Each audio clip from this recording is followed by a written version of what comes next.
السلام علیکم ورحمۃ اللہ وبرکاتہ۔ میرے دوستو، فلسطین سے محبت ہم کیوں کرتے ہیں؟ اس ویڈیو میں آپ کو بہت ساری دینی معلومات حاصل ہوگی، اس لیے آپ سے گزارش ہے کہ پورا دیکھیں۔ فلسطین جو ہے انبیاء کرام کا مسکن اور سرزمین رہی ہے۔ حضرت ابراہیم علیہ السلام نے فلسطین کی طرف ہجرت فرمائی۔ اللہ تعالیٰ نے حضرت لوط علیہ السلام کو اس عذاب سے نجات دی جو ان کی قوم پر اسی جگہ نازل ہوا تھا۔ حضرت داؤد علیہ السلام نے اسی سرزمین پر سکونت رکھی اور یہیں اپنا ایک محراب بھی تعمیر فرمایا۔ حضرت سلیمان علیہ السلام اسی ملک میں بیٹھ کر ساری دنیا پر حکومت فرمایا کرتے تھے۔ اور چونٹی کا وہ قصہ جو مشہور ہے کہ ایک چونٹی نے اپنی باقی ساتھیوں سے کہا تھا کہ اے چونٹیوں، اپنے بلوں میں گھس جاؤ۔ یہی اس ملک میں واقع اسقلان شہر کی ایک وادی میں پیش آیا تھا، جس کا نام بعد میں وادی النمل یعنی چونٹیوں کی وادی رکھ دیا گیا تھا۔ اور اس کے علاوہ حضرت زکریا علیہ السلام کا محراب بھی اسی شہر میں ہے۔ حضرت موسیٰ علیہ السلام نے اسی ملک کے بارے میں اپنے ساتھیوں سے کہا تھا کہ اس مقدس شہر میں داخل ہو جاؤ۔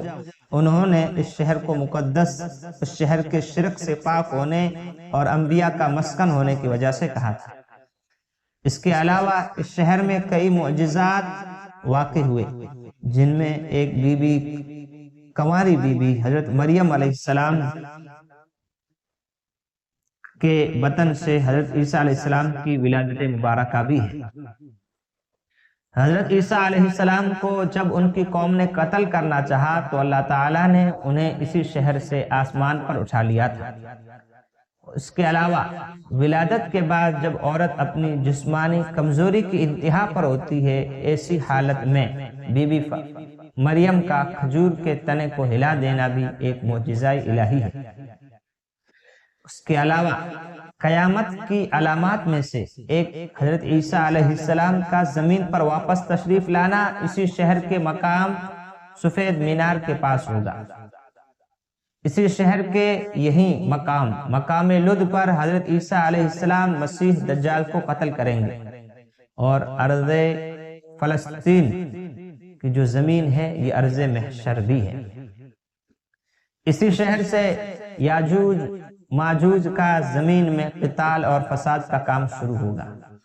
اس شہر میں وقوع پذیر ہونے والے قصوں میں ایک طالوت اور جالوت کا قصہ بھی ہے۔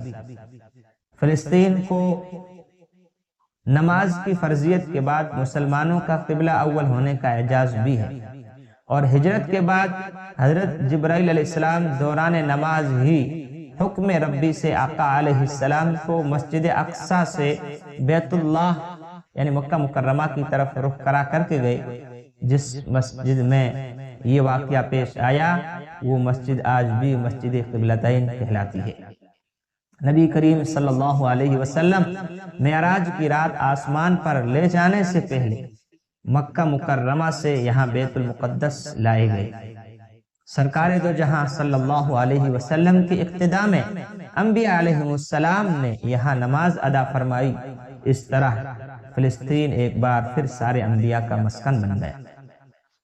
اور اس کے علاوہ سیدنا حضرت ابو ذر کہتے ہیں، میں نے اللہ کے رسول سے عرض کیا صلی اللہ علیہ وسلم کہ زمین پر سب سے پہلی مسجد کون سی بنائی گئی؟ حضرت نے فرمایا کہ جو ہے مسجد حرام۔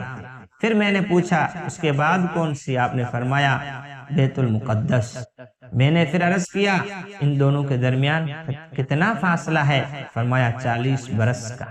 اور پھر فرمایا کہ تو جہاں پر بھی نماز کا وقت پالے وہی نماز ادا کر لے، بس وہ مسجد ہی ہے۔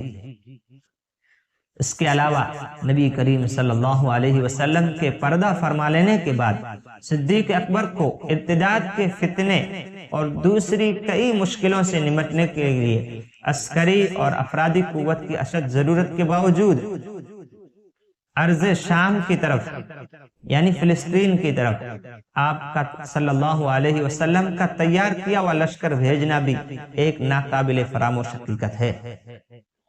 اسلام کے سنہرے دور فاروقی میں دنیا بھر کی فتوحات کو چھوڑ کر محض فلسطین کی فتح کے لیے خود سیدنا عمر فاروق کا چل کر جانا اور یہاں جا کر کے نماز ادا کرنا اس شہر کی عظمت کو اجاگر کرتا ہے۔ اور دوسری بار اسی طریقے سے معراج کی رات کی ہو بہو بروز جمعہ 27 رجب المرجب سن ہجری 583 کو سلطان صلاح الدین ایوبی کے ہاتھوں اس شہر کا دوبارہ فتح ہونا بھی ایک نشانی ہے۔